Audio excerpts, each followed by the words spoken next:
Everyone, I want to show you some new workflows that are emerging here with vibe coding, with your AI agents that can make you much more productive in building out a new project or ideas or even existing projects as well. And there are some new tools. So in this video, I want to explore some emerging workflows and how you can use your tools, whether it's Shadcn UI or Claude Code or Figma even, to build out new projects, but also existing projects much faster. So Shadcn UI recently came up with this create function here. So if you're creating a new project, let's say, this is actually a great place to get started for your design system, because you can quickly try some things out. So they have some presets here and they actually look really nice. They also have a new component library now. So before it was all Radix UI, but now I think my personal view is that it's going to base UI. So if I would start a new project, I would probably just go with base UI. There are some styles here and a bunch of different colors. Now what I like to do is if you go down here, they actually have a shuffle option here as well. So it will automatically pick some of these different combinations for you. You just click through it and see what you like. So let's say we like this, right? So let's say we're building some kind of SaaS dashboard, and yes, I could jump straight into the code here with Claude Code in iterate. However, with the coding agents, it really helps if you already have solid fundamentals in place so they can build on top of that. So I think it's a great idea to get started here. All right, and then we can create a new project here with Next.js, let's say, by just copying this command. So now I will go into my code editor, right? So I'm not starting with an agent here. Although agents can scaffold new apps, I do like to do it manually in the beginning because I want to be very precise with how we're starting off the project. So I will just paste the command that we got here. I will just add a period here so it's in the current directory because I'm already in an empty folder here. All right, so now it's finished and it has created a new Next.js application. So this comes with an example. So let's see what it has, a component example. Okay, so there's a bunch of code already. Let's actually check out the app in the browser. So let's run the app and see what this gives us. All right, so here we go. So it has created basically one page, the card and form components, and they themselves are using other components. So this will just give you a quick idea of the design system that you have essentially. Now it's light mode and I don't want to hurt your eyes, so let's actually make it dark mode. So I guess at this point we could start off using Claude Code. Actually, why not? Now, I'm using the extension here in the IDE. Actually, I kind of like it. You know, if you prefer terminal, that's fine, right? So just to quickly show you here, I have this Claude Code extension. It's just a VS Code extension. Once you've installed it, you can just go to some file and it should have an icon somewhere there. A bit strange for me that if I click on this icon here in Visual Studio Code, I can see GitHub Copilot and Codex, but I don't see Claude Code. So for that, I have to click on some file and then on the icon. I don't know why that's the case, but now we can say something like, can you make the app dark mode? Let it do its thing. Now it asks me for permissions. You can change the mode there. Actually, yeah, that's what I would do. Okay, so it has just added this dark class. All right, so that's much better. So if we would continue with Claude Code at this point, you would have much better results, honestly, because it has this set of components now to work with. So it has a sense of colors. It has a sense of border radius, all these design system things. We have a better basis now. Right, so in case you're building a new project, I think this is a better way to get started. Right, previously, you may have gone into Figma first and then into your code. But if you just want to prototype, this is a very fast but still very clean way of getting started. Now here we just have two random components on the page. But if you do want to build like a dashboard, and we can build out a little bit more even. So Shadcn also has these blocks, including a dashboard block. So the way I view it is basically, it's almost like a theme. So it's not just, you know, a few components. It's actually more built out, fleshed out. Well, a template actually you can start as well, that you can use as well. So we can see there's a couple of options here. There's also a sidebar here, pretty sophisticated sidebar here that collapses with icons, and a sidebar with submenus. So a lot of like product UI. Now there's something else, which is the registry directory as well. So these are community registries for Shadcn components and blocks. So those are things that are not necessarily coming from Shadcn itself, but other people have created those. Right? It's a community registry, and they actually come out of the box if you use the Shadcn CLI. Right now, they do mention they are maintained by third-party developers, so you have to be careful. You have to review the code yourself. But honestly, there are a lot of really nice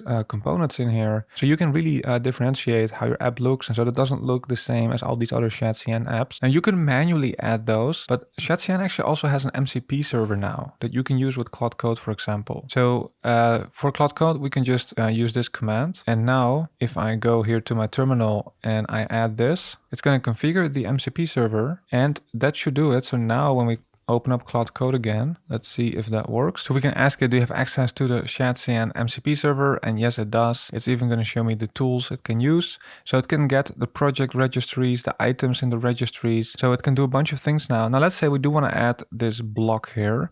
And again, we could do it manually. We can also just tell our agent now, can you add dashboard 1 and use it in the app with the components that are currently on the page. We are trying to build a, let's say, an AI usage SaaS dashboard. All right, let's see what it can do with that. All right, so it wants to search. I will allow that, of course.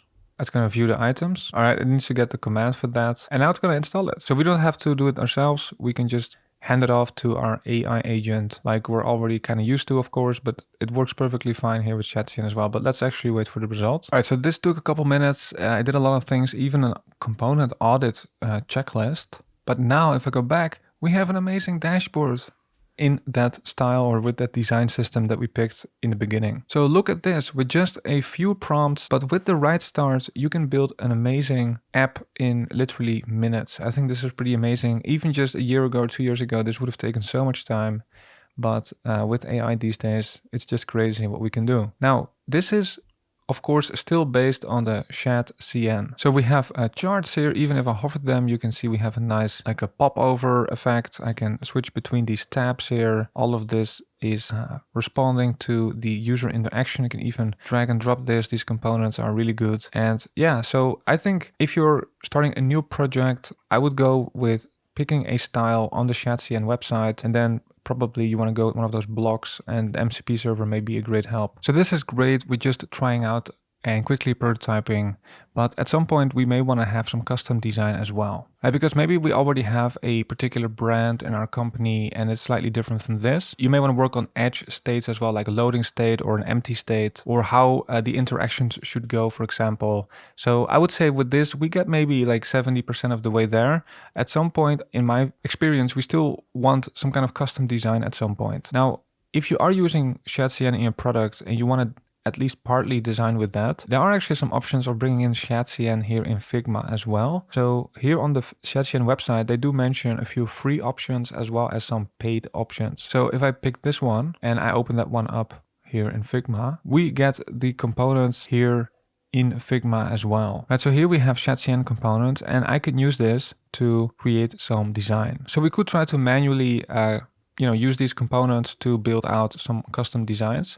However, Figma actually also has Figma Make. It makes it a bit easier to quickly scaffold some ideas. So what I can do, for example, is I can just take a screenshot of what we have right now, and I can just attach that here. And we can say something like, please create like a spend anomaly banner for our project. It should display a warning for the user. Okay, so Figma has come up with a couple of ideas. You can see it tries to put it in a style of our project, but not the exact same, but it does look somewhat familiar. Now we can copy this and just put it here in a design file if we want, and then further customize this. The only thing I don't like is that it puts a lot of like padding or something here. So let me just remove that. All right, so we have this now in Figma. So now we want to implement it in code. Now I actually found a really underrated tool that helps you out a lot in this type of workflow. It's this AI builder from Builder.io, and yes, they aren't a sponsor, but I had a great time trying them out. And they have some more advanced features that really differentiate it, in my view, from some of the other AI builders. So just to show you how this works, we can actually connect an existing repo here. So I have just pushed our project here to GitHub, right? So we have the AI usage dashboard on GitHub now. So now we can start from scratch if we want, but we can also just connect that. So let's actually go ahead and do that. So I can connect my GitHub account here and select the repos that it should have access to. So I give it access to our AI usage dashboard. So now we can set up a new project here within Builder. Now it's able to detect a lot of things out of the box actually, but we can still pick some of these options that we want. So we have a Next.js project. We're working on the main branch. We have some more advanced settings, but let me just connect here. Creating the application here for us. We'll be able to preview it right here on their website. And you can see they're already showing that we can import our own Figma designs, which it will then process into the existing app that we have. And if you're working in a team and you have a designer and an editor perhaps, we can also set up roles and permissions, so you can decide who should have access to what. If you already have data in some other place, you can connect that perhaps as an MCP server, depending on which service you're using. You can connect your tickets here from Jira, and they have some of these other features that you're already used to from these other builders as well. But they fit in more nicely in this pull request workflow in my view, because we can quickly iterate over the implementation of the designs in our project. We can then open a pull request and push updates to that pull request. So here for setup, we do not need any environment variables. The setup here can just be an install command, yes. So it does need to get all the packages. So a little bit more setup here, but that's okay, because it also allows you to bring in more types of projects as well, because then they know exactly how to set it up. All right, so here we go. It is now previewing our project here inside Builder.io. So I want to emphasize, we did not create this project from scratch inside Builder.io. We're bringing in an existing project into this builder here, right? So we're just setting things up. All right, so here there are some optional features. So one thing that they also shine in is they make it very easy to stick to your existing design system as well. So Builder is really specializing in fitting inside of your existing workflows, in existing projects. Now they can do something called component indexing, solves the complex problem of Figma component mapping, right? So you have to sort of map the designs that you have, the components inside the design with the components in the actual code. And so it can analyze your code base and help you out with that. I will just complete the setup here because I want to show you some other things as well. All right, so here we go. Project setup completed. So this is actually really cool because I'm used to using these AI builders. You've seen them around. I'm used to starting from complete scratch, right? But now I've connected my GitHub repo and I can see my existing project right here. This is mind-blowing to me. We have a new design in Figma, right? So here I have a bunch of different versions of a banner that I want to add in code to my project right now. So I can import this from Figma and even import from other websites, but let's actually go with the design that we have in Figma. They have a dedicated plugin for this. But you can see super popular, already more than 1 million users. We can just open this up, right? I can open it from here, or you can just go to your design and just right click plugins and manage plugins and then search for Builder.io. You'll find this one. And now we can select, for example, this canvas here, and we can do a smart export. All right, so then actually it's saved to our clipboard. So if we go back to our chat here, I can do Command V here and it's paste design that we have here as a reference inside the chat. So now we can say something like, can you implement the spend anomaly banner? So we want a default banner at the top of the page, let's say, and then maybe a critical alert somewhere lower on the page, which cannot be dismissed. Please put the default banner at the top of the page and the critical alert somewhere lower on the page. Please use the app's existing design system. And this actually is super helpful because we don't have to painstakingly replicate our existing project's design in Figma here, because Builder already has access to all of the app code, so it already knows what our project should look like, right? Unless you really want the custom design from Figma, of course. In that case, we can instruct as such. But now let's say we do want to stick to what we have already. And again, we can first plan if we want. There are the typical options here that you're used to.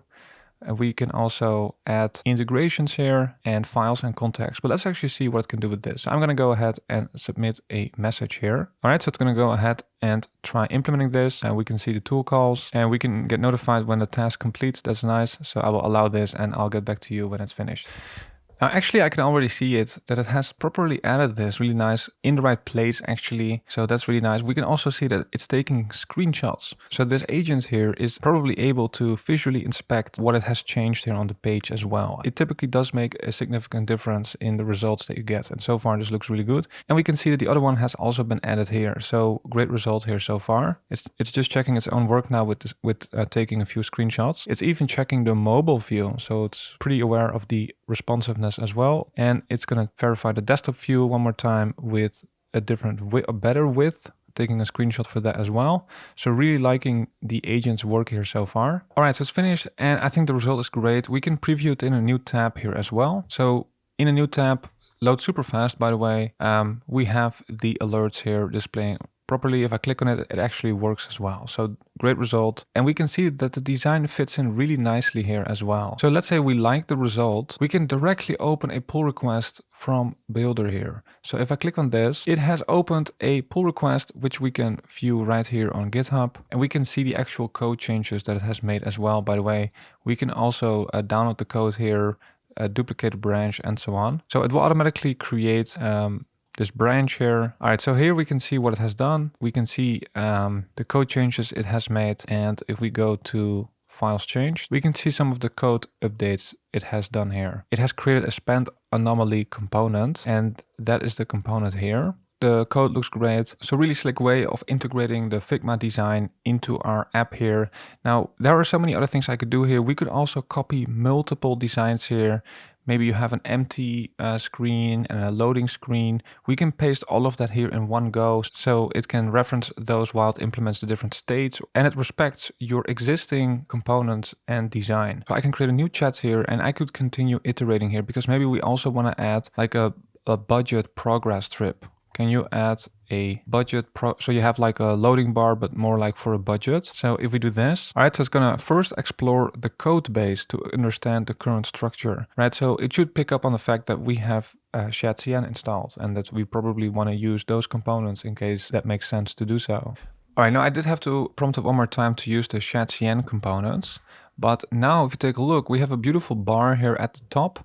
And they actually allow you to inspect the code from here. So if you click on this here, you can also open this up in the editor. So we have budget progress strip, and you can see it's now using, for example, the progress UI component. So now we could update the existing PR. Actually, we could also duplicate the branch, but let's keep it a bit simple. And now if we open up the GitHub pull request, we should see we have an additional commit here, or multiple commits. It's part of this pull request now. It would be a bit cleaner to separate it out, of course, but we can see how easy it is now. Right now, let's say there are some small design tweaks perhaps that we want to make. So we can actually switch to design mode here, and we can actually zoom in on a canvas in our existing app here, and we can further tweak the designs as well. So if we do want to change something here, let's say we want to change this particular element, I can select it. And here we have all sorts of design controls that you're used to. So I could, for example, change the font size to 50 pixels.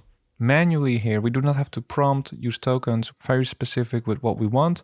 We can change margin padding. We can even connect design tokens here, change the background, visibility, all sorts of typography options here, all within a builder. And now I've made an update. I can apply the visual changes. And now it's updated. Of course, it wraps here because the viewport is a little bit less wide. It takes a screenshot to verify. Again, we could update a PR, and we can check out the PR, and we can see it has added a new commit to update the font size to 50 pixels. So I'm really impressed, actually. Very underrated tool. Makes it very easy to iterate over your existing projects, although you can also start projects from scratch here, but really great interface and very powerful feature here with the design mode as well. Now, of course, at this point, we may want to check it out locally. We could pull it locally. We can check out this branch here, right? So now if I go to the app, we have all of these changes locally. I could use Claude Code now to make further changes if I want. And so, yeah, and you can see actually that it not only changed the font size of this particular banner, but also the other banner that we have, which is actually typically what you want. So that's a nice little touch there. You can see how all of these AI tools are completely changing our workflows here. And I'm actually really excited about it. It's we can build so much more than before. I had a great time checking out Builder.io, so I highly recommend you check out the link in the description. In any case, hope this helps you out with your workflows. Thanks for watching, and I hope to see you in the next one. Bye.